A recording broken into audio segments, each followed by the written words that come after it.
मागील काही दिवसांपासून विदर्भामध्ये तापमानात मोठ्या प्रमाणावर वाढ झालेली आहे. अमरावतीचं तापमान जर आपण पाहिलं तर 40 अंशाच्या समोर गेलेलं आहे. त्यामुळं नागरिकांना या रगरगत्या उन्हाचा मोठा फटका बसतोय. दुसरीकडे संत्रा बागांना देखील मोठ्या प्रमाणावर या वाढत्या तापमानाचा फटका बसत आहे. सध्या विदर्भातलं तापमान जे आहे जवळपास 40 अंशाच्या वर गेलेलं आहे.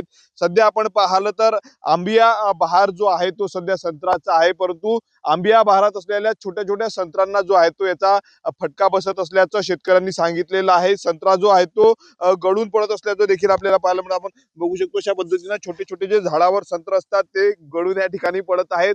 त्यामुळं शेतकऱ्यांचं मोठं नुकसान होतं. आपण बघू शकतो अशाचे छोटे जे आहेत ते संत्र सध्या आपल्याला पाहायला मिळत आहेत. अमरावतीच्या वरुड असेल, मोर्शी, चांदूर बाजार, अचलपूर तालुक्यामध्ये सर्वाधिक संत्र्याचं उत्पादन घेतलं जातं, परंतु अनपेक्षितपणे जे आहे ते अचानक तापमानामध्ये वाढ झालेली आहे. मार्च महिन्यामध्ये जर आपण पाहिलं तर सरासरी जे आहे ते तापमान 37-38 अंशापर्यंत जातं पहिल्या दुसऱ्या आठवड्यात, परंतु यावर्षी जर आपण पाहिलं तर 14 वर्षाचा रेकॉर्ड यावर्षी तापमानाने जो आहे तो मोठ्या प्रमाणावर मोडलेला आहे आणि त्याचा फटका जो आहे तो संत्रा बागांना बसतोय. भूजल पातळीमध्ये जी आहे ती मोठी घट झालेली आहे.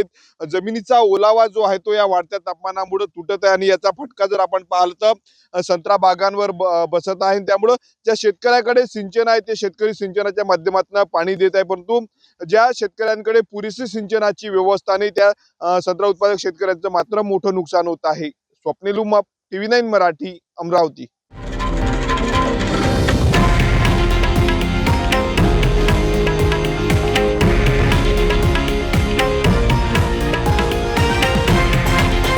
हे आहे देशातील नंबर 1 न्यूज नेटवर्क आणि आपण पाहत आहात TV9 मराठी, एकमेव.